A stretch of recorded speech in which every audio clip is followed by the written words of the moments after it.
Hi everyone. Sorry for my video. It's so dark. It's the lighting in my house. Um, First of all, I just wanted to say thank you to all my followers and everybody that's ever been on my channel, A Mars Life, my previous channel. And I just wanted to say thank you for following me all these years. As you know, YouTube deleted my channel. So this is my new channel and I'll try to go live as much as I can. Right now I'm recovering from um, a sickness that creeped up on me, and that's what I wanted to talk about. My stay in the hospital. I wasn't going to go live with this, but I think people need to know about this because something really weird and horrific happened to me. Um, oh God, I don't even know how to start. Anyway, I'm in a little bit of pain, but I'm recovering. Um, I had a setback on February 8th, 2022. I had went to my boss's house to go visit her. She came down from Reno and wanted to talk to me about moving to Montana and stuff and possibly working for her. While sitting there, I started getting pains inside my chest and in my stomach, and I asked my husband to take me home. So I suffered it out that night. The next day, which was February 8th, I called him at work and asked him to take me to the hospital because I was feeling sick. And I needed to go in, and I didn't want to go because all the things that are going on around in the world. But I asked him to take me, so I went in anyway. And give me 1 second. I want to share this video with people so they can come in. 1 second, please.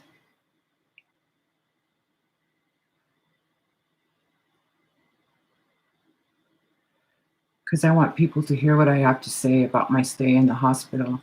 I'm not going to mention the hospital that I was in, but I will say it is here in Las Vegas somewhere. And as you can see, I've lost a lot of weight because of my sickness. I'll show you how much weight I've lost. I've lost 68 pounds. I'm still fat, but I'm getting there. Anyway, that was because of something that happened to me. So, making a long story short, I was very, very ill and didn't know it. I was actually dying. So when I went in the emergency room, they took me right in because I said I was having chest pains, which weren't a heart attack or anything. It was just pains from not being able to breathe and inside here where my gallbladder and stuff was. So they took me back. And the first thing I told them was not to give me morphine because I'm deathly allergic to morphine. And nobody would listen to me. They gave me a derivative of morphine, which eventually made me very ill and almost took my life. I'll get to that in a moment. So they take me back, and I'm sitting there, and they're putting all these machines on me, and I don't know if you can see any of it, see all these scars. These are all scars, and they're going to be there the rest of my life probably because they're like burned into my skin. These are from the attachments that had me up to the heart monitor, which I'm allergic to the glue on the little pieces. And I told them, you can't put that on me, I'll break out. So now I have 17 scars on my body underneath everything that I have to live with the rest of my life. So that was the first part that bothered me about that, because nobody was listening to me. They were treating me like I was on drugs or drunk or something, or I was a hypochondriac.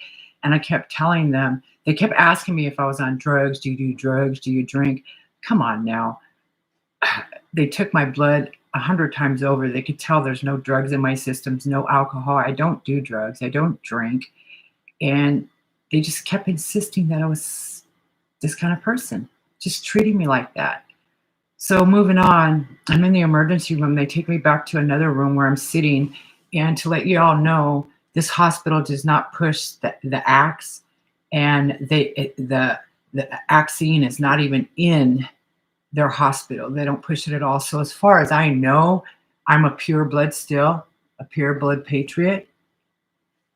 Pure blood patriot. That's my tattoo. And hopefully I'm staying that way. So as far as I know, when I left the hospital, I'm still a pure blood. As far as I know, they didn't axe me because I refused anything like that. They did make me take a test to see if I was COVID positive, and I was not. I was negative. So in order to do what they needed to do with me, they basically forced me into taking the test because they told me that if I didn't take it, they wouldn't operate on me or do surgery. So I was basically forced into it against my will. Hang on one second. And I wanted to tell my story because I want people to be aware of your rights and what you can do. And you say no, no means no. Um, so anyway, moving on, I'm in this room in a hallway and there's patients everywhere. And people are telling people that the hospitals aren't full and it's all bullshit. They're not overwhelmed. Well, I lived it firsthand. Okay. I was in the hospital for 6 days, 6 days from February 8th to February 13th, 2022. And sorry, someone's texting me. So I lived this firsthand for 6 days. And I know I just keep rambling, but I'm I'm in pain and I'm trying to get my thoughts out. And I finally decided today I was going to go live and tell my story. Um, I thought about and thought about it. I was going to go on CamTube. Shout out to CamTube. But I decided to go on my own channel because this is my story, not Cam's story, nobody else's story. This is my story, and I want it to be told.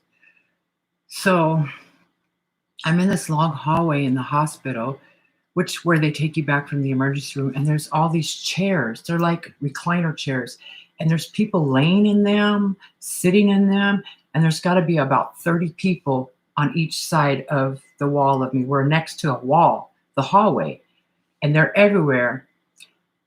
And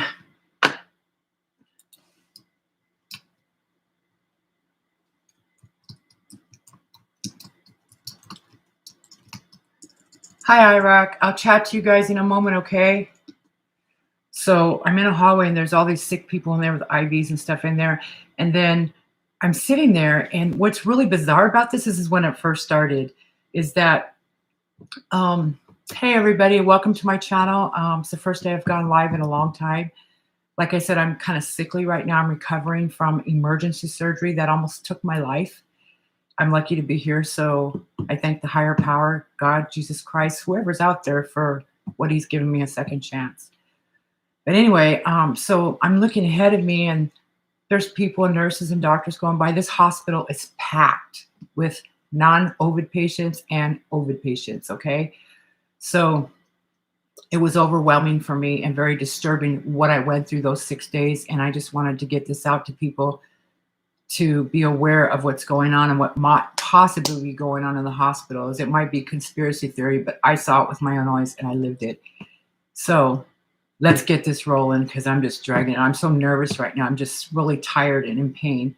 So anyway, so I'm looking forward. I'm sitting in this recliner chair in the hallway and looking forward. And then this man in front of me, there's other chairs, but he's in front of me by the desk where the nurses and doctors are.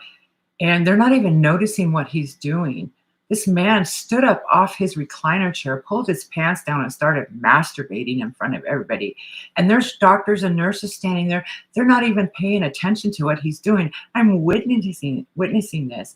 I couldn't film anything or take pictures when actually I do have a piece of film and a picture of this man before they took my phone away from me. They actually took my phone away from me, so I couldn't film them. So I will post that in a private thing if I can, so you guys can see what I'm talking about. It was really disgusting. So I'm trying to get someone's attention. No one's paying attention. This man's standing there masturbating himself in front of everybody, and nobody does anything about it. So that finally came to an end. It was just purely disgusting to see that in a hospital where I'm sick and there's other patients around me dying or whatever. So they finally get me back and they take me to my own room, which is on the 4th floor of the hospital.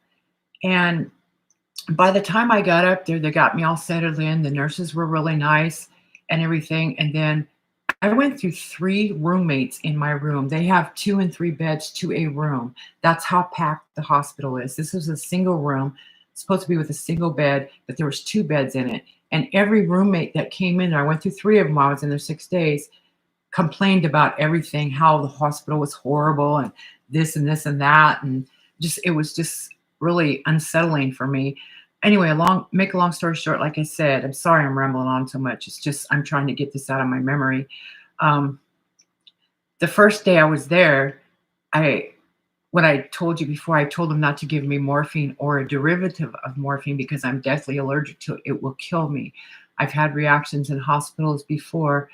And what did they do? The first thing they put me on is a derivative of morphine. So as soon as it went in through the IV, it started making me throw up profusely. I mean, I was projectile throwing up everywhere.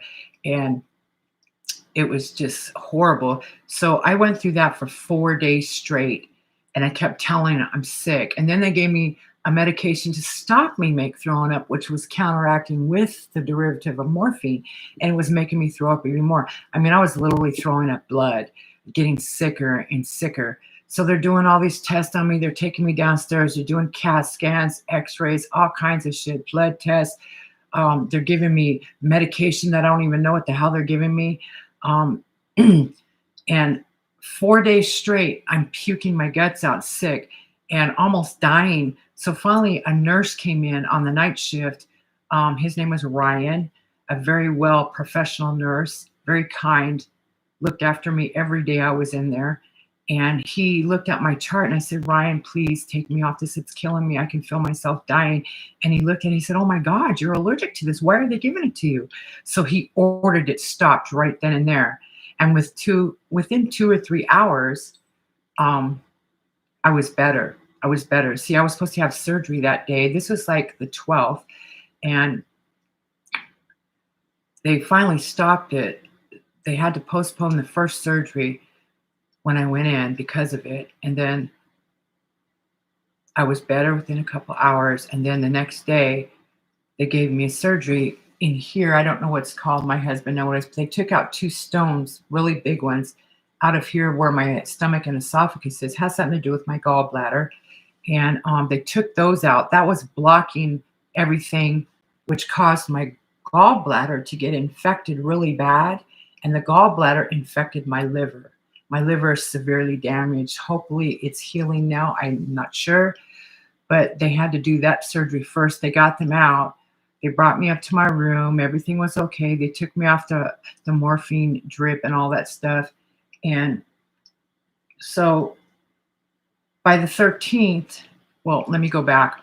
The 4 days, first 4 days I was in there, they wouldn't give me any food. Not one piece of food, no water, no ice chips, nothing. I was literally starving and thirsty. I kept telling them, I'm hungry. Please give me something to eat. Please give me something to drink. They refused to give me any food for 4 days straight. Can you imagine not eating for 4 days? How much pain your stomach is and how thirsty you are? You feel like you're dying. You're literally shutting down. Okay? So I go through that. By the 5th day, they finally gave me some food and a little cup of water with some ice chips in it.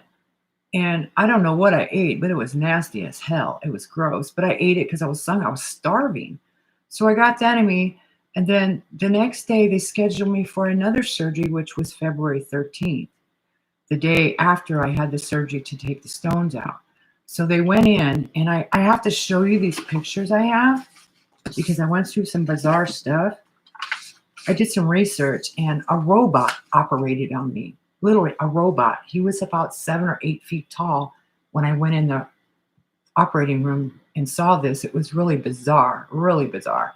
And I have to show you a picture of what he looked like. This is what the robot looked like. And that's his legs, his head, his body, and those are his arms right there. He has 4 arms. And I have 4 holes in my stomach to where these 4 arms went into my body and operated on me. I call him George. We'll call him George. This is George, the robot who saved my life. He literally saved my life. But even though he saved my life, it freaked me out because I've never seen this in real life. I've heard of them, never thought I would encounter them, but apparently they're all over the hospital. There's robots in the hospital. Really creepy, other looking robots too. And then he operated on me, saved my life. And then I woke up in this recovery room, which is really bizarre because the first day I had surgery, I woke up in my room on the 4th floor. Okay. And This is as close as I can get to what I saw when I woke up. And first, let me make this really short. There was a nurse and there was two surgeons in that room. The whole room, the ceiling, the floors, the wall, everything was made out of concrete cement. Cement, gray cement. And the closest I can get to what it looks like is this. I found this picture on the internet. This is what the room looked like. It's all cement. As you can see, the walls are cement and the ceiling and stuff. But that's the closest I can get. Now, if that's not bizarre, I don't know what is.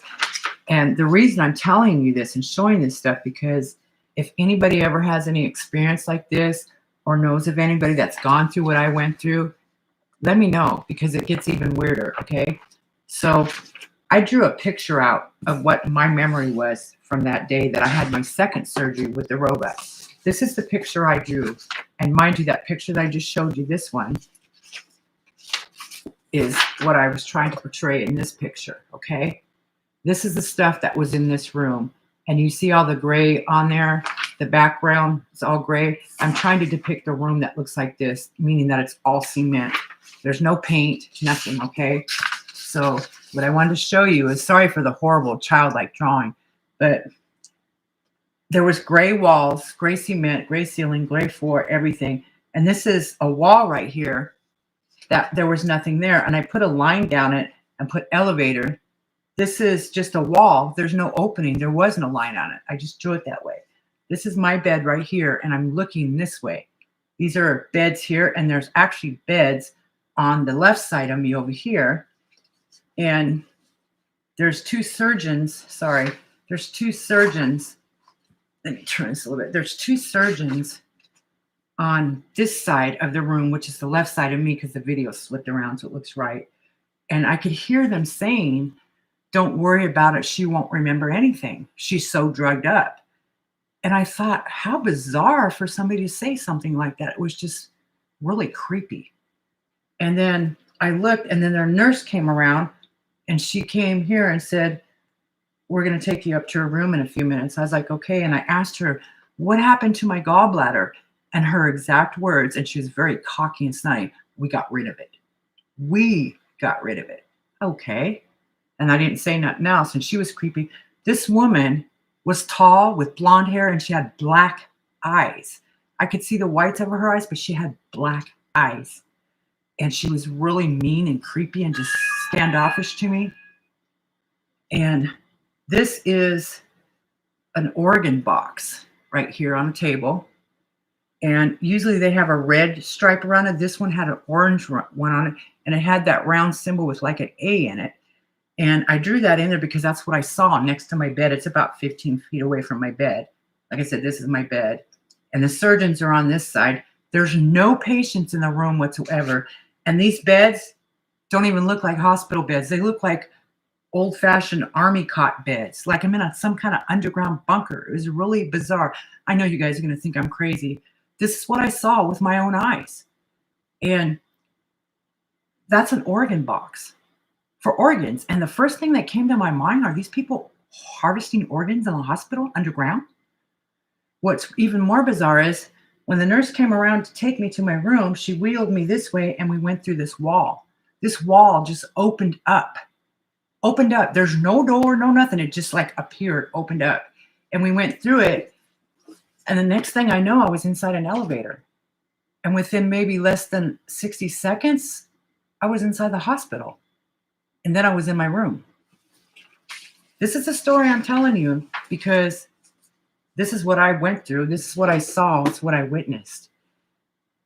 I've never been through this shit in my life. And what I felt is, when my husband was in the room, he saw me, and I kind of pulled him toward me, and I looked at him, and I said, "Babe, I got to tell you something. Please, I need to tell you now." So he bent down to me, and he goes, "What, Mar? What's wrong?" I said, "Mark, I was in an underground bunker." He goes, "What?" I said, "Mark, I have to tell you what happened to me." So very quickly, within like 5 minutes, he's standing there just holding me, acting like he's hugging me because he's concerned, trying to be quiet because the nurses are in there and stuff. And I told him everything, less than 5 minutes, literally. And he's like, "Oh my God, are you serious?" I said, "Yes, Mark. These people thought I was drugged up and I was under from the anesthesia and stuff." I said I wasn't. I was fully awake. I was very aware and coherent of my surroundings. I remember everything and what they said. And he's like, oh my God. He goes, well, don't say anything, just be quiet. I said, okay. So the day went on, and then I had him contact my daughter who's in the military. And I told him to tell her what I saw and what I had said to him. He did. And he said her response was, Mom, I believe you. I believe everything you said. And she left it at that. So apparently, my daughter, other people know about these underground bunkers that are under the hospital. I'm not saying it's real. I know what I went through. I know what I lived through. Know what I saw. That's why I'm telling you now. There's some kind of thing, base, or something underneath these hospitals. I don't know if they're organ harvesting. I don't know if they're secret rooms or what, but I woke up in one. And I wasn't supposed to remember anything according to them because they drugged me up so much that I would have no memory of it. What they don't realize is that Miss Marmar, the Patriot Witch, I have a photographic memory. I have a photographic memory. I remember every freaking detail. Okay, so that's what happened to me in the hospital. And then when I was in my room, the surgeons came up. There was, I think, 5 of them, and there was a woman. Her name was Dr. House, bizarre of all names. She was very cocky and nasty to me, and she said a lot of things to me. And she would only speak to me. She wouldn't even acknowledge that my husband was in the room. And she was belligerent to me. So as they were leaving, I just turned around and said, you know what? I just wanted to tell you thank you for taking care of me. Thank you for saving my life and how much I appreciate what you're doing. So, and I left it at that. And she rolled her eyes at me and walked out the door with the other 4 surgeons. I was like, how fucking rude. What a twat, you know? But anyway, yes, Iraq, it's bizarre. What I'm telling you is a bizarre. You guys can take it with a grain of salt. I've been holding this in me since I got out of the hospital. I got out February 13th, the day before Valentine's Day. And I was actually asking Cam, can we do a video with the green screen and my body covered and my voice covered so nobody would know it was me. But I decided to go live with it because I don't hide things. I tell the truth. This is what I witnessed, and I wanted everybody to know. There's other bizarre stuff that happened to me in there, but the most important is what I just told you about this room that's underground, and I'll show you again. This is what the room looked like.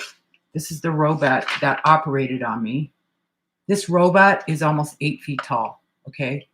If you look, there's a man standing right there. Look at the size of this robot. I saw this with my own eyes. And this room right here, I searched the internet after I got out of the hospital trying to find a room that was close enough to what I had witnessed. And this is what I could get to. This is the drawing I made. I tried to make it kind of somewhat like it. Okay. This is as close as I could get. And the bizarre thing about this, I was the first patient that had surgery that day on February 13th, 2022. And I went down about 9 o'clock in the morning, and I could hear the surgeons saying there's 20 other patients and they'll do them right after they do me. But yet I'm in this recovery room. This is a recovery room. I've never been in a recovery like this in my life. Excuse me. And there's like, I put 5 beds here, but there's actually 7. And there was 4 beds on this side, no beds on this side. That's the wall where I told you that just appeared and opened up into the elevator. And behind me, this is me facing this way, and that's the nurse. I'm laying in a bed, but there's nothing behind me. I couldn't look behind me. I couldn't see anything. And what's bizarre is, I didn't tell you, the 2 surgeons that were on this side, they just appeared out of nowhere. One came from this way and one came from, and then they met up with each other. It was really crazy. But there was no patients in this recovery with me. None. And the beds, I'm portraying them like this because they didn't look like hospital bed. This is my hospital bed. They look like old army, like barrack beds, you know, the old metal frames, and they had blankets and pillows on them, but there was no patients in them. There was not one patient in that recovery room with me, which I thought was bizarre. Not one patient. I'm the only one. And there was 20 surgeries that day, okay? 20 surgeries. So now, to get to my next story, before I make this video hours long, is that on the 4th floor where I was staying for the 6 days, I can't remember what day it was. I think it was on the 12th of February, 2022. And they're at 2 o'clock in the morning. I hear these sirens going off, and there's these codes coming across the loudspeaker. Code red, room 202, whatever, 426, bed A. And they were just throwing out, there's 20 of the codes back to back within less than 5 minutes. I mean, they're just throwing them out fast, fast, fast, fast. And a nurse came into my room, and I go, "What's going on?" She goes, "Ma'am, we just lost 20 people simultaneously back to back on this floor." I was like, "Holy shit. 20 people at 2 o'clock in the morning died on my floor, right down the hallway for me. 20 fucking people died back to back." And I'm like, "Are you sure they're dead?" She just says, "Ma'am, they've all coded." And I'm like, "Holy shit." And I asked her, "Why would they all die simultaneously?" And she wouldn't give me an answer. She just checked me, and then she left the room. That was the last I heard of it. Now, talk about a bizarre shit in the hospital. Freaked me out. And then I had some really nice nurses, some nice doctors. You're okay. All the surgeons were arrogant and cocky son of a bitches, probably because they think their shit don't stink because they got money and stuff, which, I appreciate what they did for me, but they don't have to treat people like that. And then there's this one nurse. I'm going to call her out. And if she ever sees my video, she'll know who she is. Her name's Angie, a white nurse, an Angie. She was really nasty. She would come in and she's putting things in my IV. And I go, "What is that?" And she said what it was. And I said, "Ma'am, I'm allergic to that." She goes, "Well, let's try this and see if you're allergic to this medication." She said it really snotty. "Well, let's see if you're allergic to this medication." I thought, "You fucking little twat." So she gave it to me, and yep, I was allergic. I had a reaction. See, I have an autoimmune disease where I'm allergic to everything on this earth, literally metals, food, everything. It doesn't matter. And I have reactions to it. And they were giving me things that were hurting me. And like the morphine drip almost killed me. So my moral of this story is be careful when you go in the hospital. If you have pains in your body and they're getting worse and to the point you can't stand it, get to the hospital. Be careful who you talk to. Tell them no, you don't want the axe.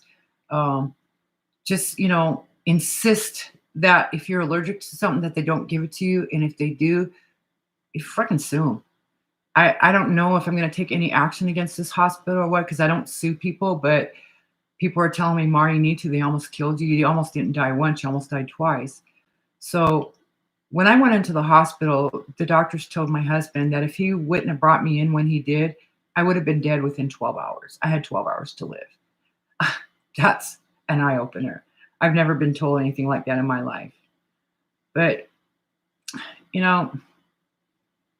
just take care of each other. Take care of your health. I'm living proof that things can happen in a split second. It was very scary. And like I said, what I went through here with this, if anybody ever witnesses this or sees this with their own eyes, let me know. Reach out to me because I want to know. Because I know this was real because I witnessed it. I saw it with my own eyes. But unless it happens to somebody else, nobody's going to believe what I'm telling them. I really believe that the room that I was under in the hospital, it's underground, the hospital. I don't know what floor it was on, but it was down past the basement. I really believe this is some kind of underground bunker under there, that they're organ harvesting people's organs. So in future, if I ever go to a doctor, because I don't have medical, maybe I'll have them do an x-ray on my body to make sure they didn't take anything extra out that I don't know about, because I'm having weird things in my stomach, which my gallbladder's up here on my right side. They took that out. That's where it should be hurting. But I've got 4 scars on my body, and my chest and my stomach is hurting really bad inside. It kind of feels like something's missing in there. I don't know. It's just weird. Maybe it's just me overthinking shit. But anyway, so that's my story. It's bizarre. It's crazy. It's unbelievable. But things are going on that we don't know about. And I just lived through that, just witnessed it myself. So that's basically it. And I just wanted to say thanks for watching my video. And hopefully I'm going to get better. And hopefully I can go live more with my Patriot stuff.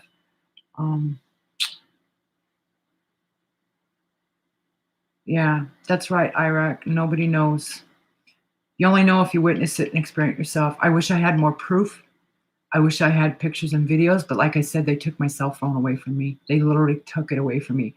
And I think they took it away from me because they didn't want me to take video and pictures. Because trust me, I would have blasted it out, everything. I would have blasted them out. And I'm not going to name the hospital because I don't, if somebody sees this from the hospital, I'm kind of scared. I'm actually scared for my life because of what I saw. But, it is what it is. But anyway, I love you guys. Thanks for watching. Thanks, IROC, for being here. I appreciate it. You're the only one in here, buddy. I'll see you soon, okay? Peace out.